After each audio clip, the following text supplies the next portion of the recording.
தேமுதிகவிலிருந்து நீக்கப்பட்ட எம்எல்ஏ சந்திரகுமார் தற்போது சென்னை மயிலாப்பூரில் செய்தியாளர்களை சந்தித்து வருகிறார். அதன் நேரலையை பார்க்கலாம்.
சார் அவருக்கு தெரியலையா? போய் வந்துருங்கள.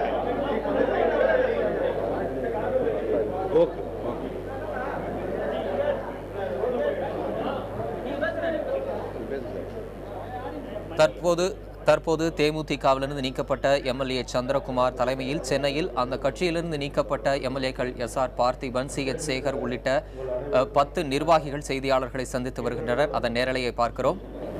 சிறப்பான முறையில் நல்ல முறையில் உங்கள் பத்திரிகைகள் கட்சியிலும் வெளிக்கொண்டு வருவதற்காக உங்களுக்கு என்னுடைய நன்றியை தெரிவிக்கிறேன்.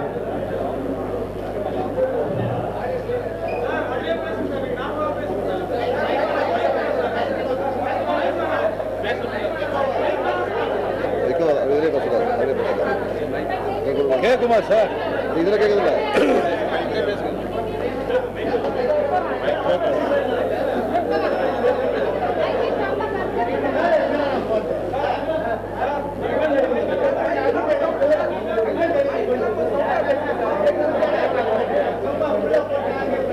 இல்ல இவ்வளவு சவுண்ட்ல கேட்காதுல்ல சார், அதுக்காக.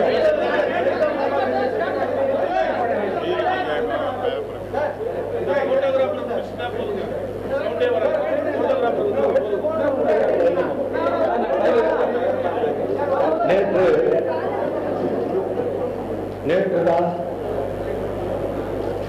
என்னுடைய தலைவர் கேப்டன் அவர்களை பற்றியோ எங்களுடைய அண்ணி அவர்களை பற்றியோ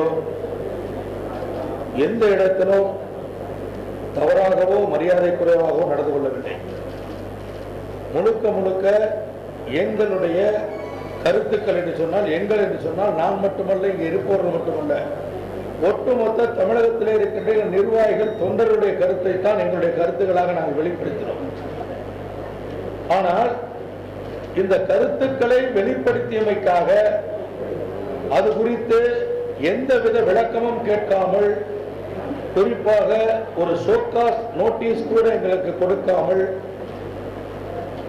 அதில் கலந்து கொண்ட எங்கள் அனைவரையுமே கட்சியின் அடிப்படை உறுப்பினரிலிருந்து நீக்கி இருக்கிறார்கள். இந்த அடிப்படை உறுப்பினரிலிருந்து எங்களை நீக்கியது எந்த வகையிலும் எங்களை கட்டுப்படுத்தாது, அது செல்லாது என்பதை இந்த நேரத்தில் தெரிவித்துக் கொள்கிறேன். ஏன் என்று சொன்னால், தலைமையிலே ஒழுங்கு நடவடிக்கை எடுப்பதற்கு தலைமை நிர்வாக குழுவிலே 9 பேர் இருக்கிறார்கள், உயர்மட்ட குழுவிலே 14 பேர் இருக்கிறார்கள். மொத்தம் 23 பேர் கொண்டதுதான் ஒழுங்கு நடவடிக்கை குழு. அந்த ஒழுங்கு நடவடிக்கை குழுவிலே இருப்பவர்கள் இங்கே 5 பேர் இருக்கின்றோம். அப்ப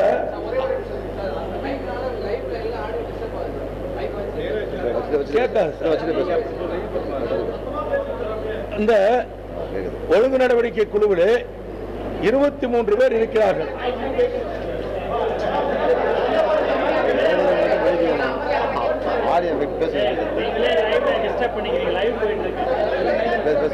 அந்த ஒழுங்கு நடவடிக்கை குழுவிலே நாங்கள் இருப்பவர்களை நிச்சயமாக எந்தவித விளக்கமும் கேட்காமல் நடவடிக்கை எடுப்பதற்கான சட்ட விதிகள் எங்கள் கட்சியினுடைய பைலாவிலே கிடையாது.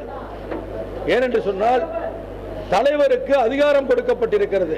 என்னவென்று கட்சியிலே இருக்கின்ற ஒரு கிளை செயலாளரோ அல்லது ஒன்றிய செயலாளரோ நகர செயலாளரோ வரையிலும் அவர் தவறான நடவடிக்கையில் ஈடுபடுகிறார் என்று தலைமை கருதினால் அப்பொழுது கூட இந்த 23 பேர் கொண்ட குழுவினுடைய பரிந்துரையின் பேரில் தான் கேப்டன் அவர்கள் நடவடிக்கை எடுக்க முடியும்.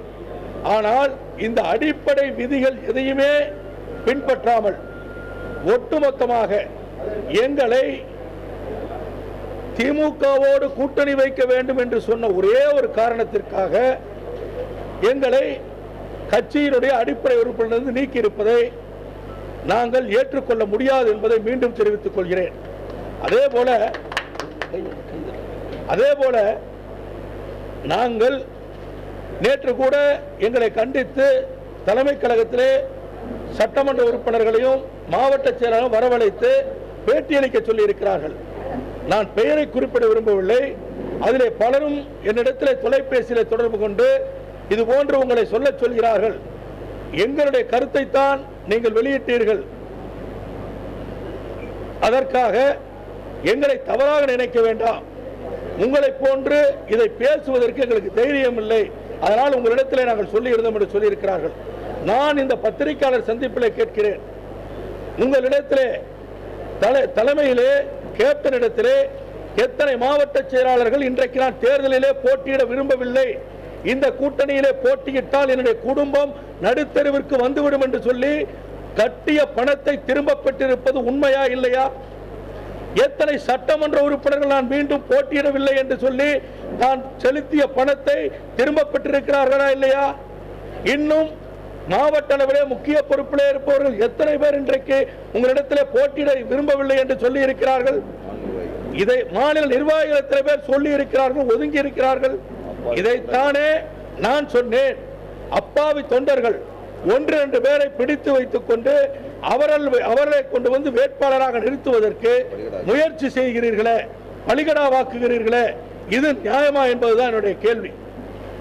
அதே சமயத்தில் இப்படி பணம் கேட்டு தேர்தலில் நிற்கவில்லை என்று சொன்னவர்கள் எல்லாம் இப்பொழுது உங்களுக்கு நல்லவர்களாக தெரிகிறார்களா? அல்லது எங்களிடத்திலே தன்னுடைய கருத்துக்களை பல முறை ஆணித்தரமாக அழுத்தம் திருத்தமாக சொன்னவர்கள் எல்லாம் இன்றைக்கு வரவழைத்து அவர்களை வைத்து எங்களுக்கு எதிராக நீங்கள் பத்திரிகையிலே பேட்டி சொல்கிறீர்கள். எங்களிடத்தில் என்ன தவறு இருக்கிறது? இரண்டாவது, இப்பொழுது பொதுவாகவே ஏதோ பணத்தை பெற்றுக்கொண்டு யாருக்காகவோ நாங்கள் வேலை செய்வதை போன்ற ஒரு தோற்றத்தை உருவாக்க முயற்சி செய்கிறார்கள். நான் கேட்கிறேன், 5 ஆண்டு காலம் அதிமுக ஆட்சியிலே 9 சட்டமன்ற உறுப்பினர்கள் வெளியேறினார்கள். அதிமுக ஆட்சியிலே 9 சட்டமன்ற உறுப்பினர்கள் கடந்த காலத்திலே கட்சியிலிருந்து வெளியேறினார்கள். ஆனால் அன்றைக்கெல்லாம் ஒரு பேட்டி கொடுப்பதற்கு யாருக்காவது நீங்கள் அனுமதித்திருக்கிறீர்களா? ஆனால் இன்றைக்கு நாங்கள் உங்களுக்கு எதிரான ஒரு கருத்தை சொன்னவுடன் அந்த தாக்கம் கீழே இருக்கின்ற தொண்டர்கள் வரையிலும் செல்கிறது. இந்த தாக்கத்தை இந்த கருத்துக்கு தமிழகம் முழுவதும் ஒட்டுமொத்த வரவேற்பு கிடைக்கிறது என்கின்ற பயத்திலே இன்றைக்கு பிரஸ் மீட் கூட்டி அத்தனை எம்எல்ஏக்களையும் மாவட்ட செயலாளர் இன்றைக்கு பேட்டி அளிக்க அனுமதித்திருக்கிறீர்கள், கட்டாயப்படுத்தி பேட்டி கொடுக்க சொல்கிறீர்கள். இதைத்தானே நாங்கள் கேட்டோம். சுதந்திரமாக நாங்கள் செயல்படுவதற்கு இங்கே இருக்கிற பத்திரிகை நண்பர்கள் எல்லோரும் இடத்துல தொலைபேசியில் தொடர்பு கொண்டீர்கள் பலமுறை. ஒரே ஒரு பேட்டி, இதோ ஒரு கருத்து சுதந்திரம் இருந்ததா? ஆனால் இன்றைக்கு இங்கே வந்திருக்கின்ற எங்கள் மீது ஏற்பட்டிருக்கின்ற பயம் என்று சொல்லவில்லை, ஒட்டுமொத்த தமிழ்நாட்டில் இருக்கின்ற கட்சிக்காரர்களும் தலைமைக்கு எதிராக திரும்பி இருக்கின்ற நிலை உருவாகி இருக்கிறது. அதனுடைய வெளிப்பாடு தான் இன்றைக்கு எல்லோரையும் நீங்க பேட்டி கொடுக்க சொல்றீங்க. அதே போல பண விஷயத்தை பொறுத்தவரைக்கும் சொல்றேன், நாங்கள் எல்லாம் பணத்தை பெற்றுக்கொண்டு கட்சி மாறி இருக்க வேண்டும் என்று சொன்னால் அண்ணா திராவிட முன்னேற்ற கழக ஆட்சியிலேயே எவ்வளவோ எங்களுக்கு விலை பேசினார்கள், நிர்பந்தம் கொடுத்தார்கள், எங்களுக்கு பல வகையிலே நெருக்குதல் கொடுத்தார்கள். ஆனால் இதையெல்லாம் மீறி கேப்டன் தான் முக்கியம், கட்சி தான் முக்கியம், இன்று வரையிலும் அதை கடைபிடித்துக் கொண்டிருக்கிறோம். அதனால நாங்கள் பணத்துக்கு விலை போக வேண்டிய அவசியம் எங்களுக்கு எல்லளவும் கிடையாது. இதிலே குறிப்பாக அதிமுகவிற்கு சென்ற பொழுது சட்டமன்ற உறுப்பினர்கள் போனாங்க. அப்படி போகின்ற பொழுது 3 ஆண்டு காலம் யாரையாவது கட்சியுடைய அடிப்படை உறுப்பினரிலிருந்து நீக்கினார்களா? பண்ருட்டியார் அவர்கள் மட்டும் கட்சியிலே பதவி ராஜினாமா செய்துவிட்டு சென்றார். ஆனால் மீதி இருக்கின்ற 8 பேரையும் இன்று வரையில் கட்சியில வைத்துக் கொண்டிருந்தீர்கள். இப்பொழுது அவர்களாகவே ராஜினாமா செய்துவிட்டு சென்றிருக்கிறார்கள். இதுதானே உண்மை. அவர்கள் அதிமுக கொடி கட்டிய வண்டியிலே வந்தார்கள். ஜெயலலிதாவுடைய படத்தை பாக்கெட்டில் வைத்திருந்தார்கள். அதிமுக கடை போட்ட வேட்டியை கட்டி வந்தார்கள். ஆனால் இன்றைக்கு நாங்கள் பாக்கெட்டில் கேப்டன் படத்தை வைத்திருக்கிறோம். நாங்கள் தேமுதிக வேட்டியை அணிந்து வந்திருக்கிறோம். ஏன் எங்களுக்கு இந்த ஓர வஞ்சனை பாரபட்சம்? உங்களுக்கு எதிராக நாங்கள் என்ன செய்தோம்? இதுதான் என்னுடைய கேள்வி. அதே போல வைகோ அவர்கள் பேசுகிறார். முதலில் உங்களுடைய கட்சியில் இருக்கின்ற பிரச்சனையை பாருங்கள். எங்களுடைய கட்சிக்குள்ளே இது எங்கள் உட்கட்சி பிரச்சனை. எங்கள் உட்கட்சி பிரச்சனையிலே தலையிடுவதற்கு வைகோவிற்கு யோக்கியதையும் இல்லை, அருகதையும் இல்லை. நான் கேட்கிறேன், இன்றைக்கு என்னை பார்த்து சொல்கிறாரே வைகோ, இது சுயநலமாக எடுத்த முடிவு, காசுக்காக எடுத்த முடிவு என்று நான் இதையே திரும்ப கேட்கிறேன். 1992 வைகோ திமுகவிலே இருந்து வெளியேறி எல்லோரையும் ஒன்றிணைத்தாரே, அன்றைக்கு ஜெயலலிதாவிடம் பணம் வாங்கி கொண்டுதான் திமுகவை நான் உடைத்தேன் என்று வைகோ ஒப்புக்கொள்வாரானால் நானும் அதற்கு உடன்படுகிறேன். ஒரு கருத்துக்கு அவர் சொன்ன குற்றச்சாட்டை நான் ஒத்துக்கொள்கிறேன். ஏன் இப்படி? உனக்கு ஒரு நியாயம், உங்களுக்கு ஒரு பிரச்சனை வந்தால் அதற்கு ஒரு நியாயம், எனக்கு ஒரு நியாயமா? எந்த இடத்துல நான் திமுகவிற்கு நான் போகிறேன் என்று நாங்கள் சொன்னோமா? இன்னும் சொல்கிறேன், தேமுதிகவிலிருந்து நீக்கினாலும் இந்த கரை வேட்டியை நான் கலட்ட மாட்டேன். இந்த கரை வேஷ்டியோட தான் இருப்பேன். கேப்டனுடைய படத்தை பாக்கெட்ல வச்சுட்டு தான் இருப்போம். இதுல எந்த மாற்று கருத்தும் எங்களுக்கு கிடையாது. இன்றைக்கும் தலைவர் கேப்டன் தான். கேப்டனுடைய அவருடைய கட்டுப்பாட்டிலே கட்சி இருந்திருந்தால் நிச்சயமாக இப்படி உங்களை எல்லாம் அழைத்து பேசியிருக்க மாட்டேன். முழுக்க முழுக்க எங்களுடைய அண்ணியின் கட்டுப்பாட்டுக்கு சென்று விட்டது.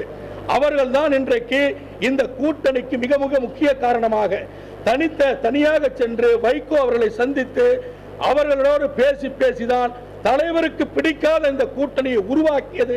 இந்த நேரத்தில் பகிரங்கமாக குற்றம் சாட்டுகிறேன்.